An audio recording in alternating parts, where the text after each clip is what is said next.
भाजपचा DNA OBC आहे, मग ओबीसीसाठी लढणाऱ्यांसाठी तुमचा डीएनए विरोधात आहे का? म्हणजे ओबीसीसाठी जे खरे लढवये मर्द ओबीसी, जे ओबीसीसाठी रस्त्यावर उतरतात, ओबीसीसाठी मेळावे घेतात, ओबीसीच्या अडचणीच्या काळात धावून येतात, अशा नेत्यांना जर तुम्ही डावलत असाल तर ओबीसीचा तुमचा डीएनए ओबीसी आहे का, असं ओबीसीना सुद्धा आता विचार करावा लागेल. आणि ओबीसी नेमकंच ते संशोधन करील, कारण तुम्हाला इतकं भरभरून मतदान यापूर्वी भारत स्वतंत्र झाल्यापासून या राज्यामध्ये इतकं बहुमत कुठल्याही सरकारला आलं नव्हतं. ते बहुमत ओबीसीनं तुम्हाला दिलेलं आहे.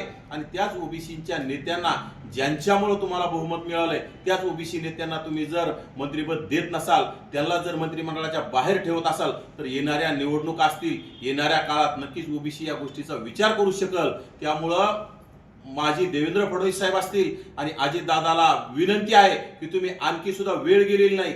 नामदार छगनरावजी भुजबळ साहेब असतील आणि गोपीचंदरावजी पडळकर साहेब असतील, या दोघांना तुम्ही तात्काळ मंत्रिमंडळात समाविष्ट करण्यासाठी काहीतरी नियोजन करावं आणि यांना मंत्रिपदाची शपथ देण्यासाठी लवकरच तारीख जाहीर करावी आणि ओबीसी समाजाला समोर येऊन सांगावं की आम्ही यांना लवकरच मंत्रिमंडळात घेत आहोत किंवा घेत नाहीत, हे सुद्धा तुम्ही उद्देशून सांगितलं पाहिजे ओबीसीना. नाहीतर येणाऱ्या काळात ओबीसी आता अस्वस्थ आहे. ओबीसीच्या मनात तीव्र संतापाची लाट निर्माण झाली आहे. सोशल मीडियाच्या माध्यमातून गावागावातील, खेड्यापाड्यातील, शहरातील पूर्ण ओबीसी सोशल मीडियातून व्यक्त होत आहे.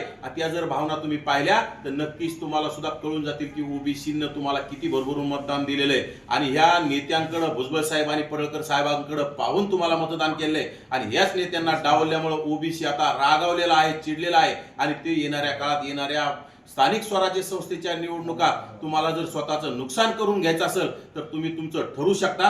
परंतु गोपीचंद पडळकर साहेबांसारखा लढाऊ नेता आणि ओबीसीचं दैवत नामदार छगनरावजी भुजबळ साहेबांना जर तुम्ही डावललं तर येणाऱ्या स्थानिक स्वराज्य संस्थेमध्ये नक्कीच तुम्हाला पराभूत व्हावं लागेल आणि नक्कीच तुम्हाला त्याचा फटका बसेल असं मला माहित आहे. या दोघांना मंत्रिमंडळात घेतलेलं नाही. आणि जर आता तुम्ही जो इशारा दिलेला आहे त्या पद्धतीने सरकारनं गांभीर्याने घेतलं नाही, फडणवीस किंवा अजित पवार यांनी, तर तुमची भूमिका काय राहील? येणाऱ्या काळामध्ये आज भुजबळ साहेबांना आणि पडळकर साहेबांना मंत्रिमंडळात लोकांची एकदम अपेक्षा होती, आशा होती की हे पहिल्या 10 मध्ये शपथ घेतील. परंतु 39 मंत्र्यांनी शपथ घेऊन सुद्धा त्यांना संधी मिळाली नाही. त्यामध्ये ओबीसीच्या मनात अतिशय तीव्र संतापाची लाट आणि रागाची लाट आहे.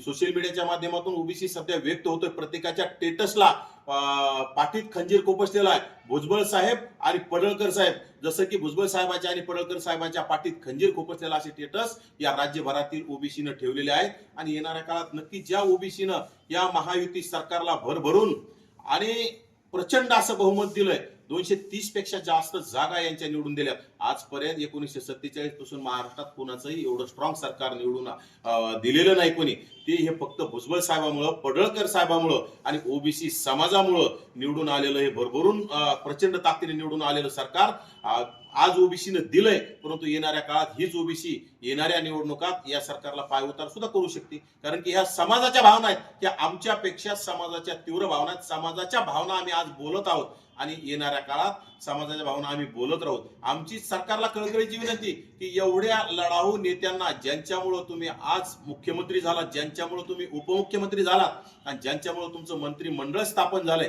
तुमची वाईट परिस्थिती असताना, राज्यामध्ये महायुतीचं सरकार येणार नाही अशी परिस्थिती असताना सुद्धा ओबीसीनं तुमचं भरभरून मतदान करून प्रचंड असं बहुमत तुम्हाला दिलेलं असताना तुम्ही जर ओबीसीच्या नेत्याच्या पाठीत खंजीर खुपसत असाल तर येणाऱ्या काळात ओबीसी नक्कीच याचा जाब विचारेल आणि निवडणुकीतून तुम्हाला जागा दाखवून देईल. तर मी बाहेर राहून मी माझा ओबीसी साठी जो लढा आहे तो लढा उभारीन. म्हणजे याचा अर्थ काय? हे बघा, भुजबळ साहेब हे देशाचे ओबीसीचे दैवत आहेत, ओबीसीचे ज्येष्ठ नेते आहेत, ज्यांनी आजपर्यंत फक्त ओबीसीसाठीच अनेक वार स्वतःच्या छातीवर झेललेले आहेत आणि ते लढणारेच नेते आहेत.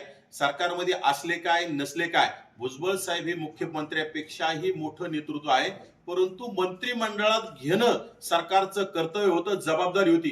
परंतु भुजबळ साहेबांना, खरं तर माझा आरोप आहे अजितदादांना, 12 तारखेला तुम्ही शरद पवार साहेबांना भेटल्याच्या नंतर काका पुतण्यामध्ये तुमच्या कानामध्ये काहीतरी गुप्तगू झाली आणि शरद पवारांच्या इशाऱ्यानं तुम्ही भुजबळ साहेबांना मंत्रिमंडळाच्या बाहेर ठेवण्याचं काम केलं.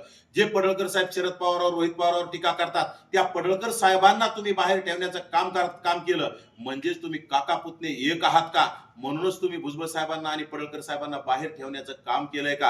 हे खरं तर काका 2-5 दिवसापूर्वी पडळकर साहेब त्या मार्केटवाडीमध्ये बोलले होते, 100 शकुनी मेल्याच्या नंतर एक शरद पवार जन्माला येतो. त्या शब्दावर पडळकर साहेबांना तुम्ही बाहेर ठेवलंय काय? आणि भुजबळ साहेब अनेक दिवसापासून ओबीसींचं नेतृत्व करतात, ओबीसींच्या समस्या मांडतात. गेल्या 1.5 वर्षात जरांगे नावाच्या माकडानं या राज्यामध्ये हायदोस घातलेला असताना भुजबळ साहेबांनी ओबीसींना धीर देण्याचं काम केलं, ओबीसींना पाठिंबा देण्याचं काम केलं आणि ओबीसींना शांत करण्याचं काम केलं. त्या भुजबळ साहेबांना तुम्ही शरद पवारांच्या इशाऱ्यावर बाहेर ठेवण्याचं काम करताय. हे अजितदादांना येणाऱ्या काळात परवडणार नाही. या राज्यामध्ये अजितदादाचे जे आमदार निवडून आले असतील ते फक्त भुजबळ साहेबांमुळे आले आणि पडळकर साहेबांमुळे, भुजबळ साहेब आणि पडळकर साहेबांमुळे महायुतीचे आमदार निवडून आलेत आणि ओबीसीनं ह्या दोघांकडे पाहून मतदान केलंय.